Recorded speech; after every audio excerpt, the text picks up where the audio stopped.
Pintu teater 2 telah dibuka. Para penonton yang telah memiliki karcis dipersilakan memasuki ruangan teater.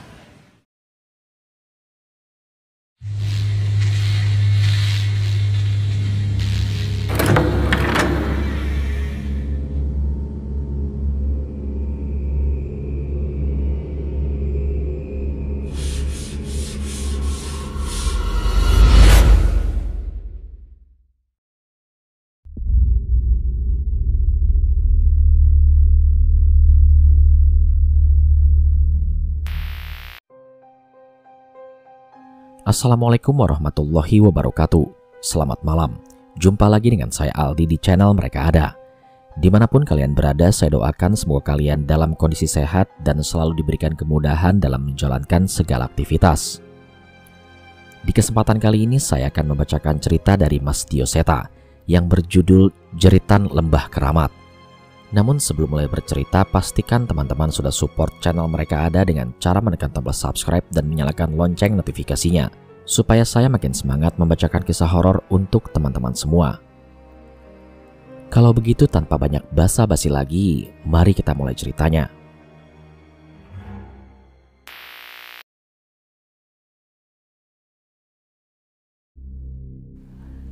Enam utas tali tergantung di ranting-ranting pepohonan di pedalaman hutan. Terikat di setiap ujung tali itu tubuh-tubuh wanita yang tak lagi bernyawa tanpa kepala yang menempel pada tubuhnya. Tak jauh dari tempat itu berdiri dua orang manusia bersama dengan keenam kepala yang sudah dikumpulkan dalam sebuah wadah besar. Bau kemenyan dan berbagai macam kembang merebak ke seluruh penjuru hutan. Hanya cahaya dari beberapa batang lilin yang menerangi kegelapan di dalam hutan ini. "Kamu itu benar-benar gak punya hati, Mas. Apa salah mereka sampai kamu melakukan ini?" ucap seorang wanita yang terikat di salah satu pohon di hutan itu. "Nggak ada jalan lain, hanya ini cara agar semua bisa selamat. Dosa ini biar menjadi tanggunganku," jawab pria tua itu. Wanita itu hanya menangis, tak mampu menahan kesedihan atas apa yang dilakukan suaminya itu. Setelah membacakan beberapa mantra, pria itu menghampiri istrinya yang terikat di sebuah pohon. Sehelai pisau menggores dahi wanita itu hingga darah menetes melalui garis wajahnya. Pria itu menampungnya setiap tetes darah itu pada sebuah mangkuk yang terbuat dari batok kelapa. Dia mencampurkan darah itu dengan darahnya dan menyiramkan kepada keenam kepala manusia yang berada di hadapannya. Hawa dingin semakin merasuk. Rambut dari keenam kepala sosok itu seolah bergerak tertiup angin. Dari dalam kegelapan muncul sosok bayangan-bayangan wanita cantik berpakaian seperti abdi keraton bersama seekor ular yang melingkar di tubuhnya. "Tumbalmu kuterima," ucap wanita itu yang segera menghilang meninggalkan seekor ular yang menghampiri pria itu. Seolah terhipnotis oleh kekuatan makhluk itu, pria itu pun tidak dapat menggerakkan tubuhnya sedikit pun. Namun sosok ular yang sebelumnya melingkar di makhluk wanita tadi terus mendekati tubuh pria tua itu dan masuk ke dalam tubuhnya melalui mulutnya. Mata pria tua itu terlihat membelalak seolah tak dapat menahan apa yang ia rasakan. Ular itu terus merayap masuk ke dalam mulutnya hingga membuatnya hampir tak bisa bernafas. Ketika seluruh tubuh ular itu masuk ke dalam tubuh pria itu, keadaan di dalam hutan itu kembali seperti semula. Kepala keenam wanita yang ditumbalkan menghilang bersamaan dengan kekuatan yang merasuk ke tubuh pria itu. Tangis tanpa henti terdengar dari istrinya yang masih terikat di sebuah batang pohon. Ia terus meratapi keberadaan suaminya yang berubah menjadi manusia dengan sisik ular di seluruh tubuhnya. Namun itu tidak lama, karena kekuatan yang ia miliki mampu merubah tubuhnya kembali menjadi manusia bahkan dengan paras yang lebih muda. "Sudah, Dek. Sekarang dukun-dukun bedap itu tidak lagi bisa menyakiti keluarga kita."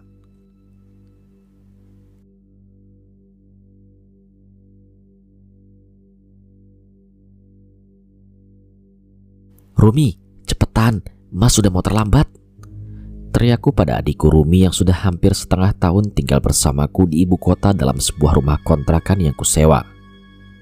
"Iya Mas, sebentar, udah siap nih." Rumi bergegas menuruni tangga dengan membawa tas dan buku kuliahnya yang hampir saja terjatuh. Setelah kepergian kedua orang tua kami, aku memutuskan untuk mengajak Rumi meninggalkan desa dan membiayainya untuk kuliah di salah satu universitas yang tak jauh dari tempat aku bekerja. Harapanku setidaknya nanti Rumi bisa semakin mandiri dan semakin tangguh walau menanggung beban masa lalu yang kami rasakan. Seperti biasa, aku menurunkan Rumi tepat di depan kampusnya dan segera berangkat menuju kantor tempatku bekerja. "Terlambat lagi?"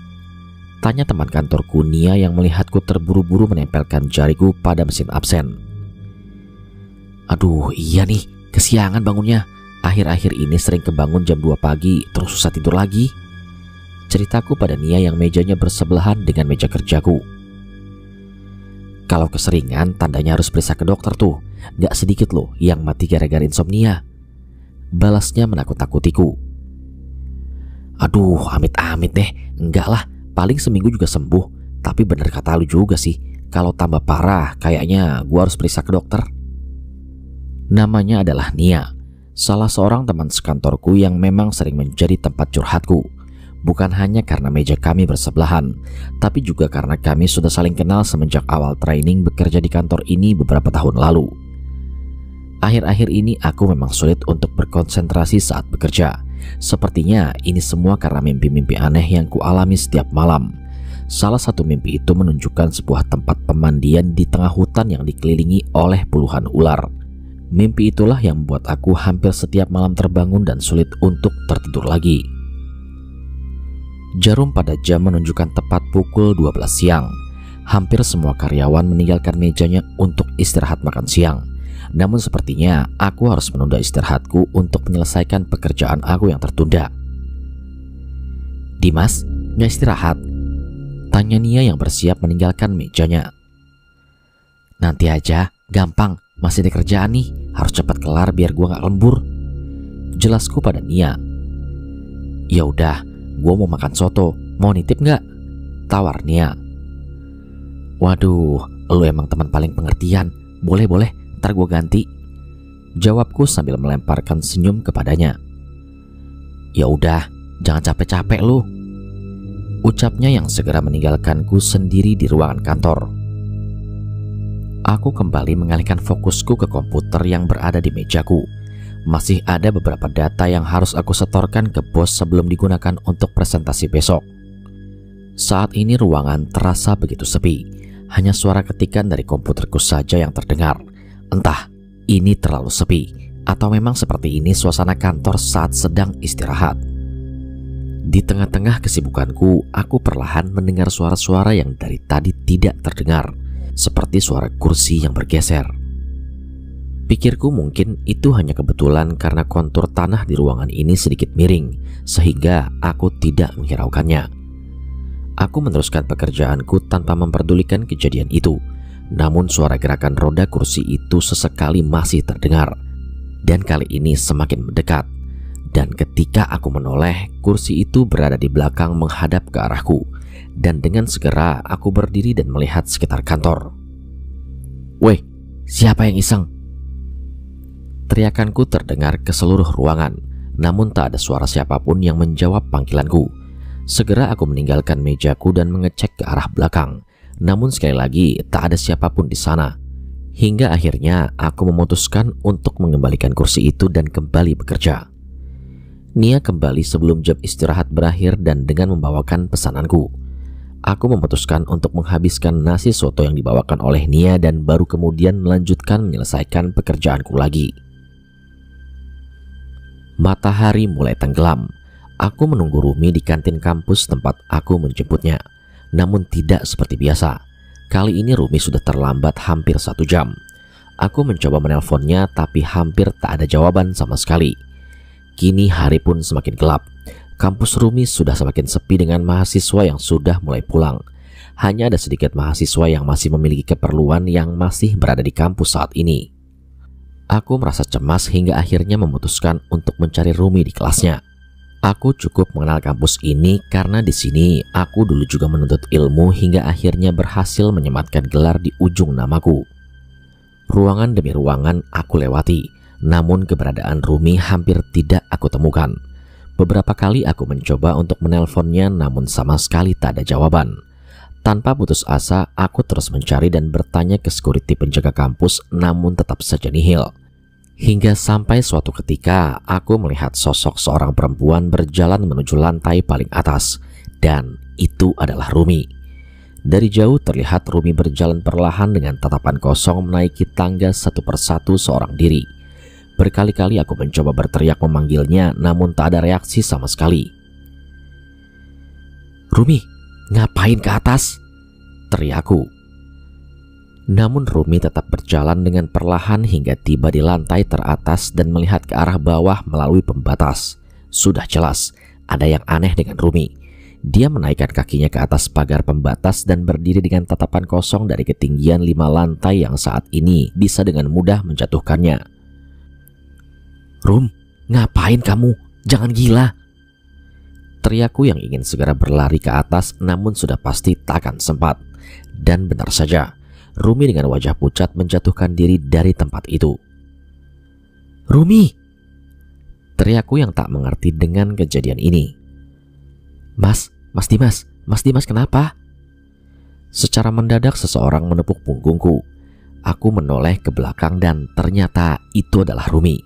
Ia terlihat baik-baik saja seolah tak terjadi apa-apa. "Rum, kamu gak apa-apa?" tanyaku yang masih bingung dengan semua kejadian ini. "Enggak mas, Rumi telat tadi itu karena dipanggil ke ruang dosen untuk dijelasin revisi tugas, jadi gak bisa buka HP," jawab Rumi. Lalu makhluk berwujud seperti Rumi yang jatuh dari lantai atas itu adalah apa? Dan lagi tak ada tanda-tanda orang jatuh dari lantai atas sama sekali. Mungkin memang benar kata Nia, aku harus mulai memeriksakan diri ke dokter. Udah, gak apa-apa, kamu udah makan?" tanyaku pada Rumi yang terlihat kelelahan. "Tadi sore udah mas, nanti makan malam di rumah aja ya," jawabnya. Aku memastikan sekali lagi kondisi Rumi. Kupastikan tak ada bekas luka seperti makhluk yang menyerupai Rumi tadi yang jatuh dari lantai atas. Satu hal lagi yang terlihat mencurigakan, dari tadi aku melihat sosok perempuan yang berdiri memperhatikanku dari salah satu sudut lorong kampus ini seorang diri. Namun aku mencoba untuk tidak memperhatikannya dan segera bergegas kembali ke rumah. Tiba-tiba suara yang sangat keras membangunkanku dari tidurku. Aku menoleh pada jam dinding dan memastikan saat ini masih jam 2 pagi. Dengan segera aku keluar kamar memastikan asal suara itu. Angin dingin berhembus masuk ke dalam rumah, seperti berasal dari pintu rumah yang terbuka. Aku mencoba mengeceknya dan terlihat Rumi sedang terdiam terpaku melihat ke arah luar pintu dengan wajahnya yang sangat pucat. "Rumi, ngapain kamu?" tanyaku yang sekali lagi dibuat bingung oleh kejadian beruntun ini. Aku mencoba menghampirinya dan kemudian menyentuh bahunya. "Ngapain sih buka pintu malam-malam gini? Mas tutup ya," ucapku pada Rumi. Rumi menoleh kepadaku dengan sangat perlahan. Di wajahnya yang pucat terlihat air mata menetes membentuk garisan yang membelah pipinya. "Ibu, itu ibu mas," ucap Rumi dengan tingkahnya yang aneh. Aku pun segera mengecek keluar, namun tidak menemukan apa-apa yang ditunjuk oleh Rumi. "Gak ada apa-apa Rumi, ibu sudah gak ada. Udah ya, jangan sedih lagi," ucapku yang langsung saja memeluk Rumi. "Itu mas, itu ibu mas, ibu kasihan," ucapnya sekali lagi dengan menunjuk ke arah luar rumah. Aku menoleh lagi keluar dan memastikan tak ada siapapun di sana. Segera aku menutup pintu dan bersiap mengantar Rumi ke kamarnya. Namun sangat aneh, setelah pintu tertutup aku menoleh ke belakang dan Rumi sudah tidak ada di tempatnya. Suara yang sangat keras membangunkan tidurku. Aku menoleh pada jam dinding dan memastikan saat ini masih jam 2 pagi. Tunggu, apa maksudnya ini? Bukannya tadi aku di luar kamar bersama Rumi? Apa kejadian tadi hanya mimpi? Dan segera aku keluar kamar memastikan hal itu sekaligus mencari tahu asal suara itu. Namun berbeda dengan di mimpiku, kali ini pintu rumah tidak terbuka, namun suara yang keras itu terdengar sekali lagi. Kali ini suara itu berasal dari kamar Rumi. Aku segera berlari ke atas dan mengecek keadaan adikku satu-satunya itu. "Rumi, kamu ngapain?" tanyaku sambil mengetuk pintu kamar. Namun bukan jawaban yang kuterima, melainkan suara keras yang membentur pintu kamar Rumi. Tanpa menunggu lama, segera kubuka pintu kamarnya dan semua yang aku lihat di ruangan itu sama sekali tidak dapat kupercaya. Rumi terlihat tertidur lelap di kasurnya dengan seekor ular besar menindih tubuhnya. Ular itu setengah berdiri meliuk-liuk seolah melakukan tarian di atas tubuh Rumi. Tak cukup sampai di situ, di ujung-ujung kamar gelap itu terlihat berbagai macam sosok mengerikan seolah menikmati pertunjukan yang disajikan oleh ular itu. Di atas lemari Rumi terlihat nenek-nenek tua yang sedang duduk menggantungkan kakinya. Di langit-langit merayap makhluk hitam bermata merah dengan lidah yang menjulur ke arah bawah. Dan yang paling mengerikan lagi adalah makhluk hitam besar berbulu di sudut ruangan. Kemungkinan makhluk inilah yang menyebabkan suara besar tadi. Aku mencoba mencubit tubuhku berharap ini semua adalah mimpi seperti kejadian tadi. Namun sayangnya rasa sakit tetap kurasakan, yang berarti semua makhluk di hadapanku saat ini adalah nyata. "Rumi, bangun Rumi!" teriakku. Namun Rumi sama sekali tidak bergeming. Di sisi lain nyaliku juga terlalu lemah untuk menatap makhluk mengerikan sebanyak ini. Namun Rumi harus diselamatkan. Aku mengingat pesan Pak Le, seorang yang membantuku menguburkan jasad keluargaku dengan layak di desa. Ia sempat mengajarkan beberapa doa dan rapalan untuk menghadapi kejadian seperti ini. Sepertinya ia sudah menduga kejadian ini akan terjadi kepada kami. Dengan tubuh yang lemas, aku memaksakan untuk berdiri dan membacakan doa-doa yang cukup panjang. Mendengar suaraku, ular yang sedari tadi menari di atas tubuh Rumi bergerak dengan gerakan yang aneh, seolah terganggu dengan doa yang aku bacakan. Tak lama ular itu memilih meninggalkan tubuh Rumi dan menghilang di tengah kegelapan. Mendadak Rumi terbangun dengan wajah yang terlihat sangat aneh. "Mas Dimas, ini apaan Mas?" tanya Rumi yang ketakutan setelah melihat sosok-sosok di kamarnya. Aku melawan rasa takutku dan segera berlari menghampiri Rumi untuk membawanya keluar kamar. Namun suara gebrakan kembali terdengar dari makhluk hitam besar di sudut ruangan. Sepertinya makhluk-makhluk itu marah karena tontonan mereka sudah terhenti. "Ayo Rumi, kita keluar," ucapku sambil membantu Rumi untuk berjalan. Sialnya makhluk-makhluk di kamar ini bereaksi dan mulai mengejar kami. Dengan memaksakan diri kami pun berlari turun ke arah bawah menjauh dari makhluk-makhluk itu. Sialnya makhluk itu terus mengejar bahkan ketika kami sudah meninggalkan kamar Rumi. "Rumah ini sudah gak aman Rum, kita keluar," ucapku yang segera disetujui oleh Rumi dengan sebuah anggukan. Kami tidak memperdulikan apapun dan segera membuka pintu rumah. Sayangnya di luar rumah tidak lebih baik daripada di dalam. Ternyata yang menyaksikan ular tadi itu tidak hanya makhluk di kamar Rumi, melainkan juga berbagai macam sosok makhluk di luar yang sudah mengepung rumah kami. Makhluk berbentuk pocong sudah menunggu kami di sepanjang jalan. Kuntilanak yang selama ini menjadi desas-desus para warga sudah dengan setia menunggu di salah satu pohon di depan rumah. "Apa-apaan ini Mas? Kenapa bisa jadi seperti ini?" tanya Rumi yang kini mulai menangis. Aku berusaha menguatkan diri menenangkan Rumi sambil membacakan doa-doa tadi. Namun itu hanya mampu untuk mengganggu mereka dan tidak mengubah niat mereka untuk pergi. "Kita harus bagaimana Mas?" Kami semakin bingung. Makhluk dari dalam rumah sudah mulai mendekat ke arah kami. Dari kejauhan samar-samar terlihat cahaya api mendekat menuju rumah. Cahaya api itu dijauhi oleh makhluk-makhluk yang mengepung rumah kami. "Kesini," ucap seorang perempuan yang wajahnya tidak asing. Dia adalah perempuan yang sedari tadi memperhatikanku dari lorong kelas tempat kuliah Rumi. Terlihat tidak ada makhluk halus yang mendekat dari cahaya api yang ia nyalakan. Namun itu belum cukup untuk menghilangkan rasa curigaku kepada wanita itu. "Udah Mas, kita kesana aja, kita nggak punya pilihan." Tangan Rumi menunjuk ke arah wanita itu dan sepertinya itu memang pilihan yang terbaik saat ini. Kami berlari menuju arah cahaya itu dan benar saja, tak ada satupun makhluk yang berani mendekat ke arah kami. "Sudah, tidak apa-apa, seharusnya mereka tidak akan mendekat," ucap perempuan itu. "Kalian istirahat di kontrakanku dulu saja sampai mereka semua pergi," lanjut perempuan itu. Aku memperhatikan perempuan itu benar-benar dan memang tak ada yang aneh dari penampilannya. "Kamu siapa? Gimana kamu bisa berada di sini tengah malam buta seperti ini?" tanyaku yang masih curiga dengan keberadaannya. namun tidak dengan Rumi. "Dia satu kampus sama Rumi, Mas. Memang katanya rumahnya dekat sini," ucap Rumi yang segera memperkenalkan temannya itu kepadaku. "Tadi di kampus saya lihat ada yang aneh sama masnya, makanya tadi saya perhatiin terus. Dan saat saya tertidur, tadi ada kejadian aneh. Makhluk halus penunggu di daerah sini yang selama ini tidak pernah mengganggu tiba-tiba berkumpul di suatu tempat. Makanya tadi saya ngecek," jelas perempuan itu. Penjelasannya cukup masuk akal. Ini artinya kemungkinan besar perempuan ini juga sudah sering berurusan dengan makhluk halus. Akhirnya kami segera melanjutkan perjalanan menuju rumah kontrakan untuk menunggu hingga makhluk-makhluk itu meninggalkan rumah kami sesuai ceritanya tadi. Aku mencoba memperhatikan sumber cahaya itu. Rupanya cahaya itu berasal dari api yang menyala dari sebuah korek api tua dengan ukiran kuno di seluruh bagiannya. "Maaf ya, saya pindahan dari desa kecil di selatan, jadi agak kurang bisa bergaul," ucap perempuan itu pada Rumi.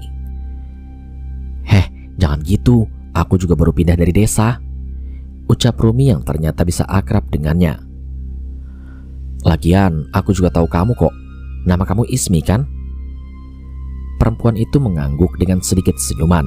Mungkin ia juga merasa senang karena Rumi ternyata juga mengetahui namanya.